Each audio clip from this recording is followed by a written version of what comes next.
ৰাষ্ট্ৰসংঘত দেশৰ প্ৰধানমন্ত্ৰী নৰেন্দ্ৰ মোদী ৭৫ সংখ্যক UNGত প্ৰধানমন্ত্ৰী মোদীৰ ভাষণ কৰোনা মহামাৰীক লৈ ভাষণ প্ৰধানমন্ত্ৰী মোদীৰ কিছু সময় পাছতে তেওঁ ভাষণ প্ৰদান কৰিব যেহেতু অত্যন্ত গুৰুত্বপূৰ্ণ কেইবাটাও প্ৰসংগত আজি ভাৰতবৰ্ষৰ প্ৰধানমন্ত্ৰী নৰেন্দ্ৰ মোদীয়ে ৰাষ্ট্ৰসংঘত নিজৰ ভাষণ প্ৰদান কৰিব ৭৫ সংখ্যক UNGত প্ৰধানমন্ত্ৰী মোদীৰ ভাষণ কৰোনা মহামাৰীক লৈ ভাষণ প্ৰদান কৰিব কিছু সময়ৰ পাছতে দেশৰ প্ৰধানমন্ত্ৰীগৰাকীয়ে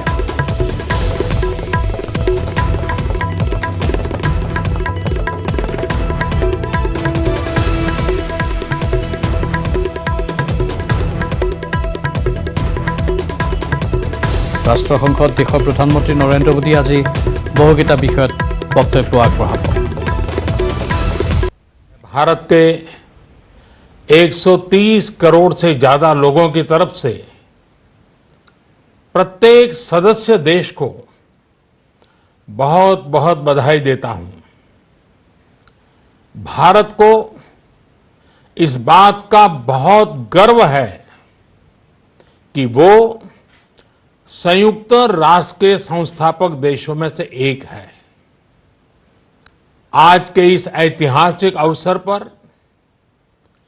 मैं आप सभी के सामने भारत के 130 करोड़ लोगों की भावनाएं इस वैश्विक मंच पर साझा करने आया हूं। अध्यक्ष महोदय, 1945 की दुनिया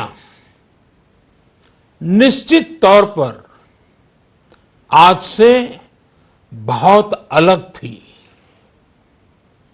पूरा वैश्विक माहौल, साधन, संसाधन, समस्याएं, समाधान सब कुछ भिन्न थे। ऐसे में विश्व कल्याण की भावना के साथ जिस संस्था का गठन हुआ, जिस स्वरूप में गठन हुआ, वो भी उस समय के हिसाब से ही था। आज हम एक बिल्कुल अलग दौर में हैं। 21वीं सदी में हमारे वर्तमान की, हमारे भविष्य की आवश्यकताएं और चुनौतियां अब कुछ और है। इसलिए आज पूरे विश्व समुदाय के सामने एक बहुत बड़ा सवाल है कि जिस संस्था का गठन तब की परिस्थितियों में हुआ था, उसका स्वरूप क्या आज भी प्रासंगिक है? सदी बदल जाए और हम न बदलें तो बदलाव लाने की ताकत भी कमजोर हो जाती है। अगर हम बीते 75 वर्षों में संयुक्त राष्ट्र की उपलब्धियों का मूल्यांकन करें तो अनेक उपलब्धियां दिखाई देती हैं, लेकिन इसके साथ ही अनेक ऐसे उदाहरण भी हैं जो संयुक्त राष्ट्र के सामने गंभीर आत्ममंथन की आवश्यकता खड़ी करते हैं। ये बात सही है कि कहने को तो तीसरा विश्व युद्ध नहीं हुआ, लेकिन इस बात को नकार नहीं सकते कि अनेकों युद्ध हुए, अनेकों गृह युद्ध भी हुए। कितने ही आतंकी हमलों ने पूरी दुनिया को थर्रा कर रख दिया। खून की नदियां बहती रही। इन युद्धों में, इन हमलों में जो मारे गए वो हमारी आपकी तरह इंसान ही थे। वो लाखों मासूम बच्चे जिन्हें दुनिया पर छा जाना था, वो दुनिया छोड़कर चले गए। कितने ही लोगों को अपने जीवन भर की पूंजी गंवानी पड़ी, अपने सपनों का घर छोड़ना पड़ा। उस समय और आज भी संयुक्त राष्ट्र के प्रयास क्या पर्याप्त थे? पिछले 8-9 महीने से पूरा विश्व कोरोना वैश्विक महामारी से संघर्ष कर रहा है। इस वैश्विक महामारी से निपटने के प्रयासों में संयुक्त राष्ट्र कहां है? एक प्रभावशाली रिस्पांस कहां है? अध्यक्ष महोदय, संयुक्त राष्ट्र की प्रतिक्रियाओं में बदलाव, व्यवस्थाओं में बदलाव, स्वरूप में बदलाव आज समय की मांग है। संयुक्त राष्ट्र का भारत में जो सम्मान है, भारत के 130 करोड़ से ज्यादा लोगों का इस वैश्विक संस्था पर जो अटूट विश्वास है, वो आपको बहुत कम देशों में मिलेगा। लेकिन ये भी उतनी ही बड़ी सच्चाई है कि भारत के लोग संयुक्त राष्ट्र के रिफॉर्म को लेकर जो प्रोसेस चल रहा है, उसके पूरा होने का बहुत लंबे समय से इंतजार कर रहे हैं। आज भारत के लोग चिंतित हैं कि क्या ये प्रोसेस कभी एक लॉजिकल एंड तक पहुंच पाएगा? आखिर कब तक भारत को संयुक्त राष्ट्र के डिसीजन मेकिंग स्ट्रक्चर से अलग रखा जाएगा? एक ऐसा देश जो दुनिया का सबसे बड़ा लोकतंत्र है, एक ऐसा देश जहां विश्व की 18% से ज्यादा जनसंख्या रहती है, एक ऐसा देश जहां सैकड़ों भाषाएं हैं, सैकड़ों बोलियां हैं, अनेकों पंथ हैं, अनेकों विचारधाराएं हैं, जिस देश ने सैकड़ों वर्षों तक वैश्विक अर्थव्यवस्था का नेतृत्व करने और सैकड़ों वर्षों की गुलामी दोनों को जिया है। अध्यक्ष महोदय, जब हम मजबूत थे तो दुनिया को कभी सताया नहीं। जब हम मजबूर थे तो दुनिया पर कभी बोझ नहीं बने। अध्यक्ष महोदय, जिस देश में हो रहे परिवर्तनों का प्रभाव दुनिया के बहुत बड़े हिस्से पर पड़ता है, उस देश को आखिर कब तक इंतजार करना पड़ेगा? अध्यक्ष महोदय, संयुक्त राष्ट्र जिन आदर्शों के साथ स्थापित हुआ था और भारत की मूल दार्शनिक सोच बहुत मिलती जुलती है, अलग नहीं है। संयुक्त राष्ट्र के इसी हॉल में ये शब्द अनेकों बार गूंजा है, वसुधैव कुटुंबकम। हम पूरे विश्व को एक परिवार मानते हैं। यह हमारी संस्कृति, संस्कार और सोच का हिस्सा है। संयुक्त राष्ट्र में भी भारत ने हमेशा विश्व कल्याण को ही प्राथमिकता दी है। भारत वो देश है जिसने शांति की स्थापना के लिए लगभग 50 पीस कीपिंग मिशंस में अपने जांबाज सैनिक भेजे। भारत वो देश है जिसने शांति की स्थापना में सबसे ज्यादा अपने वीर सैनिकों को खोया है। आज प्रत्येक भारतवासी संयुक्त राष्ट्र में अपने योगदान को देखते हुए संयुक्त राष्ट्र में अपनी व्यापक भूमिका भी देख रहा है। अध्यक्ष महोदय, 2 अक्टूबर को international day of non violence और 21 जून को इंटरनेशनल डे ऑफ योगा, इनकी पहल भारत ने ही की थी।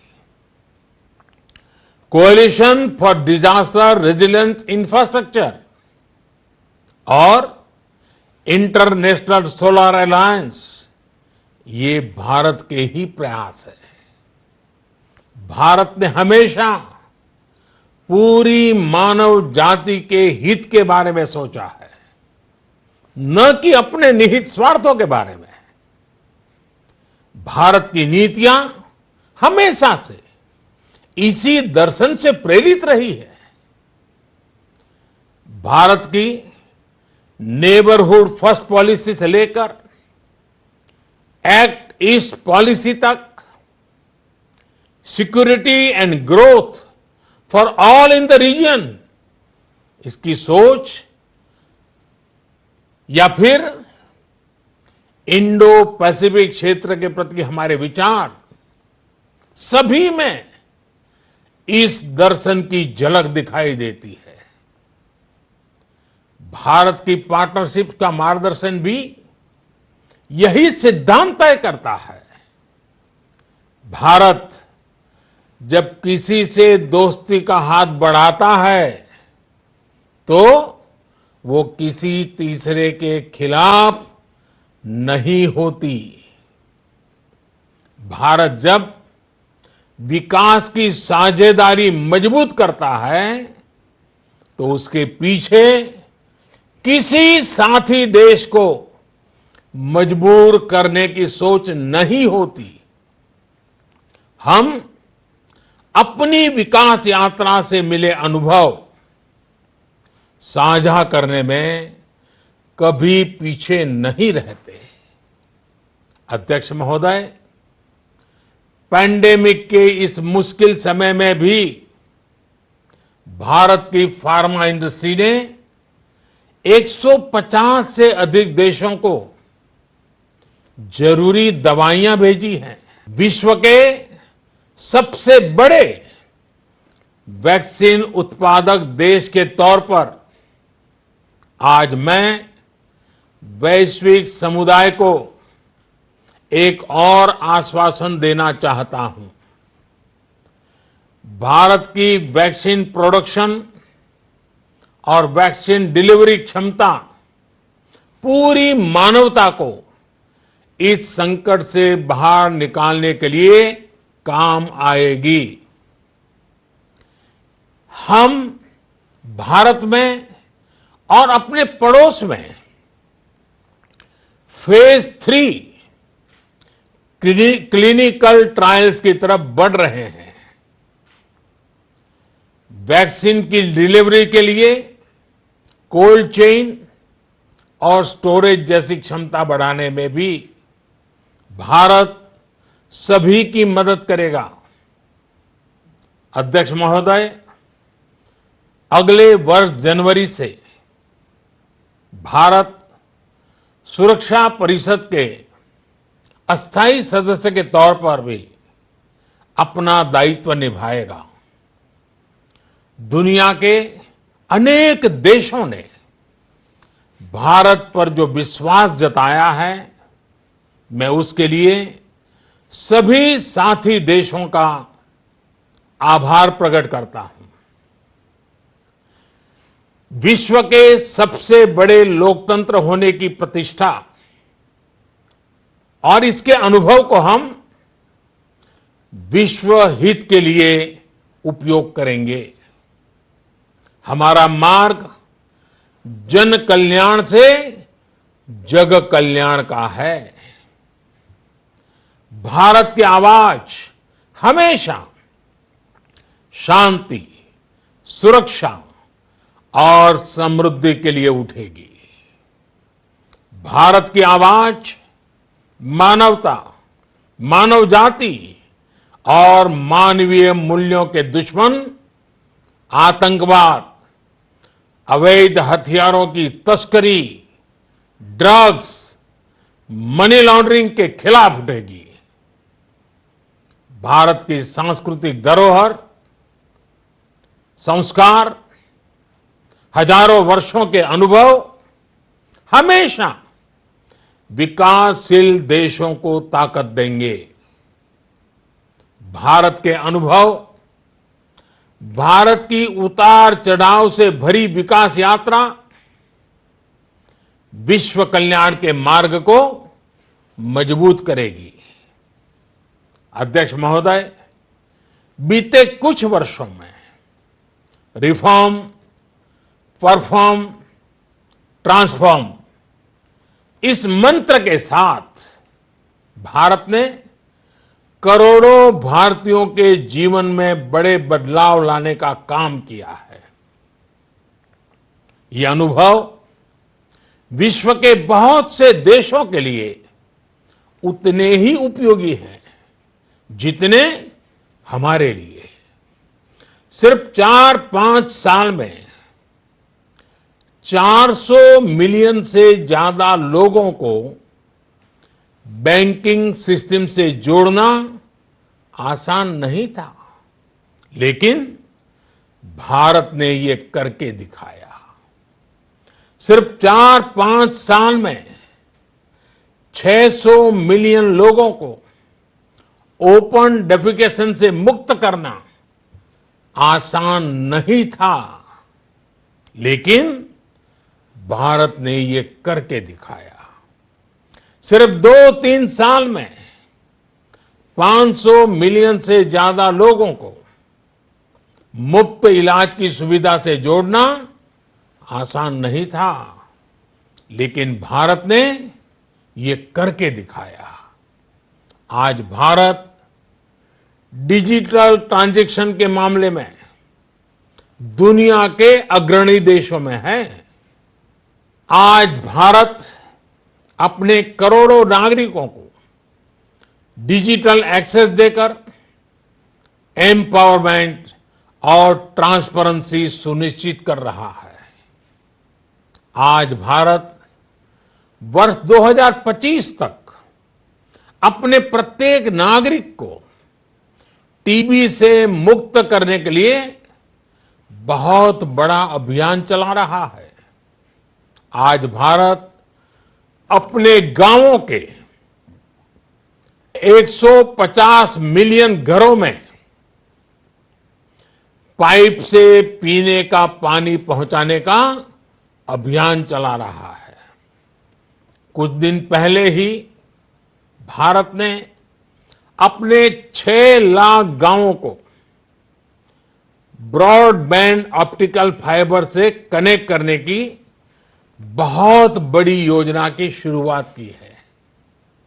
अध्यक्ष महोदय, पैंडेमिक के बाद बनी परिस्थितियों के बाद हम आत्मनिर्भर भारत के विजन को लेकर आगे बढ़ रहे हैं। आत्मनिर्भर भारत अभियान ग्लोबल इकोनॉमी के लिए भी एक फोर्स मल्टीप्लायर होगा।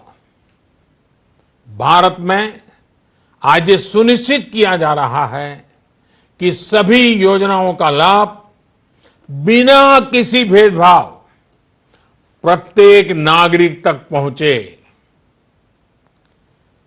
विमेन एंटरप्राइज और लीडरशिप को प्रमोट करने के लिए भारत में बड़े स्तर पर प्रयास चल रहे हैं। आज दुनिया की सबसे बड़ी माइक्रो फाइनेंसिंग स्कीम्स का सबसे ज्यादा लाभ भारत की महिलाएं ही उठा रही हैं। भारत दुनिया के उन देशों में से एक है जहां महिलाओं को 26 वीक्स की पेड मैटरनिटी लीव दी जा रही है।